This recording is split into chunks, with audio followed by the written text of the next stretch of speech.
इस मीठे फल के पेड़ पर से भी फल खत्म हो के नदी की तरफ जाकर दाना ढूंढती हूँ।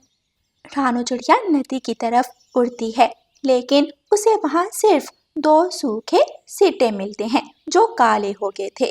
ये सारी चीजें तो इस बात का संदेश दे रही हैं कि जंगल में सूखा पड़ने वाला है। जल्दी हम सबको मिलकर कुछ करना होगा, वरना कहीं ऐसा ना हो कि सूखा पड़ जाए और हम सब जान से जाएं। ऐसा सोचकर रानू चिड़िया जंगल के बड़े पेड़ पर जाकर बैठ जाती है और ऐलान करती है, दोस्तों, मीठे फल के पेड़ पर फल खत्म हो गए हैं, दाना सूख गया है और जंगल में कहीं भी ज्यादा हरियाली नजर नहीं आ रही। सब पक्षी बरगद के बड़े पेड़ के नीचे जमा हो जाएं। रानू चिड़िया की आवाज जंगल के सभी पक्षियों के घरों तक जा रही थी। जंगल की ये सारी सूरत हाल तो इस बात का संदेश है कि सूखा पड़ने वाला है। गोरी, चलो जल्दी से बरगद के बड़े पेड़ के नीचे चलते हैं। गोरी कौवी और कालू कौवा अपने घर से निकलते हैं। कबूतर और लूसी भी उनके पीछे ही आ जाते हैं। फिर तोता और बुलबुल, जंगल का हर छोटा बड़ा पक्षी बरगद के पेड़ के नीचे जमा था। 3 साल पहले जंगल में सूखा पड़ा था, जिस कारण हमारे जंगल के कई पक्षी मर गए थे और जंगल सुनसान और वीरान पड़ गया था। चाचा छमछम, आप बिल्कुल चिंता मत करें। इस बार हम सब किसी को सूखे के कारण मरने नहीं देंगे। इस सब का कोई ना कोई उपाय भी जरूर होगा, बस हमें वो उपाय ही खोजना है। क्यों ना हम सब किसी दूसरे जंगल चले जाएं, वहाँ तो फल और अनाज होगा। नहीं गोरी बहन, अगर हम किसी दूसरे जंगल चले गए तो वहाँ की आबादी बढ़ जाएगी, जिस कारण उस जंगल का भोजन कम बढ़ जाएगा। अपने जंगल को छोड़ देना समस्या का हल नहीं है। तो क्यों ना हम सब मिलकर बादलों के पास जाएं और उनसे बारिश बरसाने की विनती करें। आसमान पर दूर दूर तक बादल नजर नहीं आ रहे और हम पक्षी इतनी दूर तक कैसे उड़ सकते हैं। फिर एक बूढ़ी चिड़िया आगे आती है और सबसे कहती है, फिर तो एक ही हल बचता है। वो क्या माँ जी? 5 साल पहले की बात है, जब जंगल में सूखा पड़ गया तो हम सब पक्षियों ने मिलकर इंसानों से मदद ली थी। तब इंसान लोग अच्छे होते थे माँ जी, लेकिन आजकल तो इंसान बस हम पक्षियों का शिकार करना चाहते हैं। रानू बहन, जहाँ हमारा जंगल खत्म होता है वहीं से कुछ आगे इंसानों का एक बड़ा गोदाम है। वहाँ से अनाज चोरी करके लाने के अलावा कोई चारा नहीं है। हम बस अपनी ज़रूरत के अनुसार अनाज लेंगे। चलो पक्षियों, फिर गोदाम की तरफ उड़ते हैं। बूढ़े पक्षी जंगल में ही रुकते हैं और सब जवान और अक्लमंद पक्षी गोदाम की तरफ उड़ते हैं। उड़ते उड़ते आखिर सब गोदाम के पास पहुंच जाते हैं। गोदाम के पास ही एक बड़ा पेड़ था। सब उस पेड़ पर बैठ जाते हैं। हमें रात होने का इंतज़ार करना होगा, क्योंकि जब रात होती है तब सब इंसान घर चले जाते हैं। फिर वो सब उसी पेड़ पर बैठे रहते हैं और रात होने का इंतज़ार करते हैं।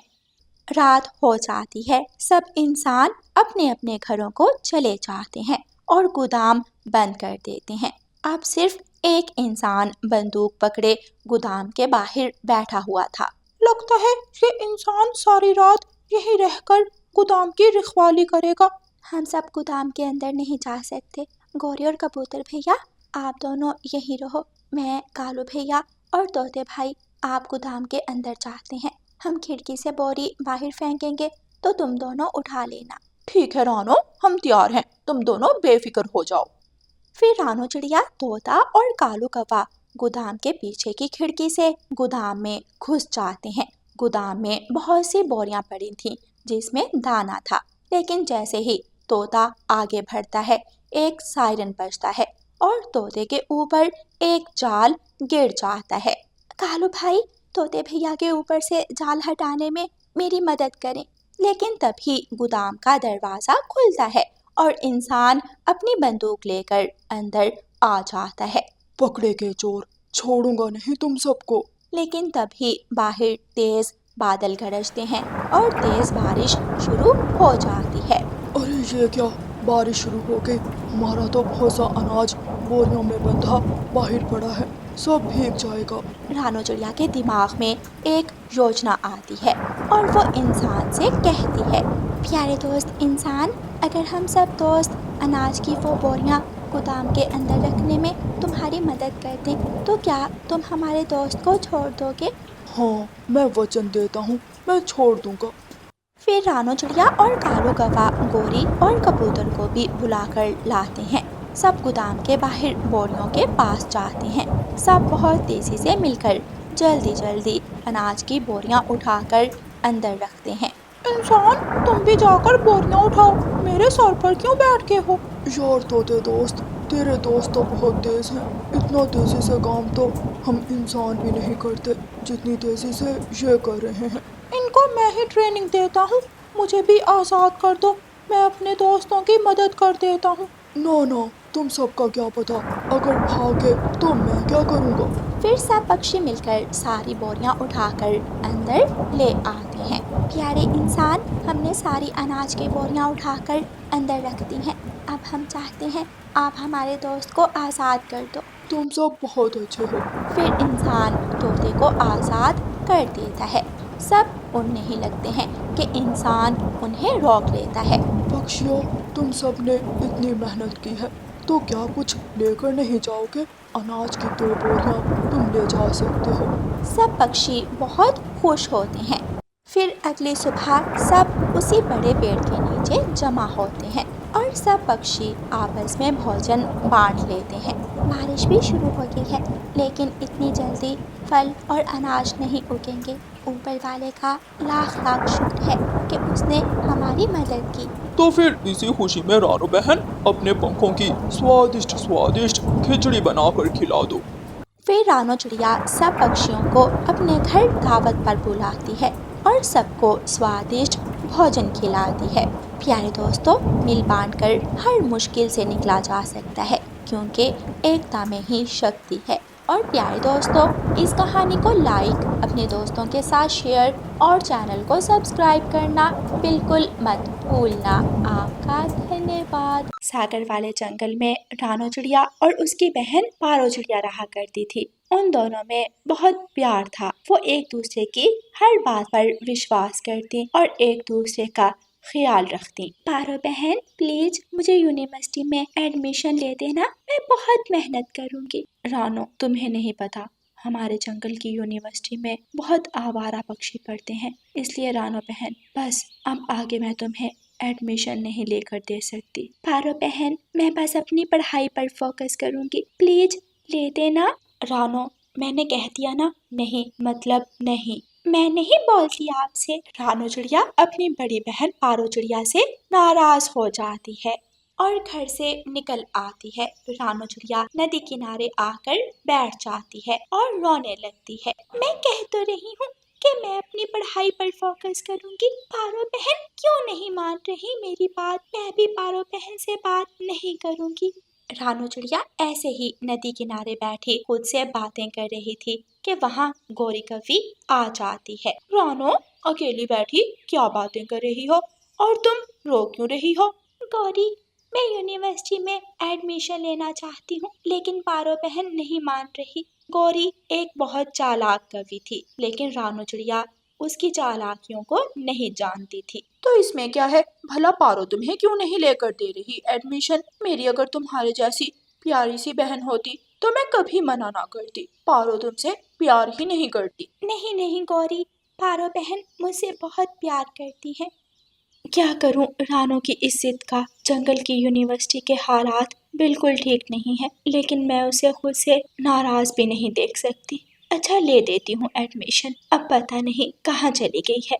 पारो चिड़िया अपनी बहन रानो चिड़िया को ढूंढने घर से निकलती है। अगर प्यार करती तो तुम्हें एडमिशन ले देती। रानो, तुम क्यों पारो के साथ रह रही हो? तुम अब जवान हो, अपना अलग घर बना सकती हो और फिर तुम्हें हर काम में पारो की इजाजत की जरूरत नहीं पड़ेगी। ये कैसी बातें कर रही हैं आप मेरी बहन के साथ? पारो वहाँ आ जाती है। मैं तो बस। आइंदा कभी मेरी बहन के पास नजर आई तो गौरी तुम्हारे लिए अच्छा नहीं होगा। चलो निकलो यहाँ से। पारो चिड़िया गौरी कवि को अच्छे से जानती थी। गौरी कवि वहाँ से चली जाती है। अच्छा तो रानो, अब तुम अपना अलग घर बनाओगी? नहीं नहीं पारो बहन, वो तो। रानो, मैं तुम्हारी बहन हूँ, जितना मैं तुमसे प्यार करती हूँ कोई नहीं करता। ठीक है, मैं तुम्हें ले दूंगी एडमिशन यूनिवर्सिटी में। अब खुश? रानू चिड़िया खुशी से उछलने लगती है। मेरी प्यारी बहन, आप बहुत अच्छी हैं। मुझे पता था आप मान जाओगी। और रानू, उस गोरी कवि से दूर रहा करो, वो कवि अच्छी नहीं है, बहुत चालाक है वो कवि। ठीक है पारो बहन। फिर वो दोनों बहनें अपने घर की तरफ उड़ जाती हैं। अगले दिन रानू चिड़िया और उसकी बहन पारो चिड़िया जंगल की यूनिवर्सिटी में रानू चिड़िया का दाखिला करवाने पहुंच जाती हैं। वहां वो दोनों तोते टीचर से मिलती हैं। आइए आइए, आपका हम अपनी यूनिवर्सिटी में स्वागत करते हैं। Thank you. मैं अपनी बहन रानू का एडमिशन करवाना चाहती हूँ इस यूनिवर्सिटी में। अच्छा, तो आपको दाखिले की फीस देनी होगी, सिर्फ 2000 रुपये। क्या इसके बाद भी कोई फीस देनी होगी? इसके बाद हर महीने 1000 रुपये देने होंगे। लेकिन मेरे नंबर बहुत अच्छे हैं, क्या सेकेंड ईयर में मुझे कोई स्कॉलरशिप नहीं मिलेगी? हाँ, सच में आपके नंबर तो बहुत अच्छे हैं। ठीक है, बात करता हूँ सर से। स्कॉलरशिप के लिए आप कल से ही ज्वाइन कर सकती हैं। दोनों बहनें यूनिवर्सिटी के हॉल में खड़ी थीं कि वहाँ मानो चिड़ा आता है। क्या आपको पता है प्रिंसिपल का ऑफिस कहाँ है? जी, वो सामने है बिल्कुल। धन्यवाद आपका। क्या आप भी इस यूनिवर्सिटी में नए आए हैं? जी, मैं भी न्यू स्टूडेंट हूँ। अच्छा, ये मेरी बहन रानो है, ये भी न्यू है। आपसे मिलकर अच्छा लगा। फिर मानो चिड़ा ऑफिस में चला जाता है। रानो मेरी बहन, अपना ख्याल रखना। मैं तुम्हें जल्द ही एक मोबाइल ले दूंगी। फिर तुम अपना मोबाइल अपने पास रखना और मुझे अपना हाल चाल बता दिया करना। ओहो पारो बहन, आप इतनी टेंशन क्यों ले रही हैं? देखें मुझे तो इस यूनिवर्सिटी में कुछ भी बुरा नहीं लग रहा, सब अच्छा है। अच्छा चलो अब घर चलते हैं। दोनों बहनें अपने घर आ जाती हैं। रात हो जाती है और रानू चिड़िया और पारो चिड़िया अपने अपने घोंसले में लेटकर सो जाती हैं। अगले दिन रानू चिड़िया का यूनिवर्सिटी में पहला दिन था। रानू चिड़िया अपनी यूनिवर्सिटी पहुंच गई थी। और यूनिवर्सिटी में बहुत सारे न्यू स्टूडेंट आएंगे, हम मिलकर उन्हें तंग करेंगे। उल्लू बैठे ऐसे बातें कर रहे थे कि उन्हें सामने रानू चिड़िया आती दिखाई देती है। दोनों दुष्ट उल्लू रानू चिड़िया को रोक लेते हैं। जी, क्या समस्या है? आपने मेरा रास्ता क्यों रोका है? सामने से मानो चिड़ा भी आ रहा था। अरे ओ चिड़े, तू भी रुक जा, हम तुम दोनों के सीनियर हैं और आज तुम दोनों का पहला दिन है। चलो दिखाओ क्या लाए हो तुम लंच में। हम आपको क्यों दिखाएं? आपको चाहिए कि आप हमारा वेलकम करें, उल्टा आप दोनों हमें तंग कर रहे हैं। चिड़िया, ज्यादा चोंच मत चलाओ वरना तुम्हारे लिए अच्छा नहीं होगा। उल्लू, मुझे जाने दो, वरना अच्छा तुम्हारे लिए नहीं होगा। उल्लू आगे बढ़ने ही लगता है कि रानू चिड़िया उल्लू को जोर जोर से चोंच मारने लगती है। दोनों उल्लू डरकर भाग जाते हैं। आप तो बहुत ज्यादा ताकतवर हैं। मैं किसी से डरती बरती नहीं हूँ। क्या आप मेरी दोस्त बनेगी? अगर मुझे किसी ने तंग किया प्लीज आप मुझे बचा लेना। रानू चिड़िया हंसने लग जाती है। रानू चिड़िया का पहला दिन अच्छे से गुजर जाता है।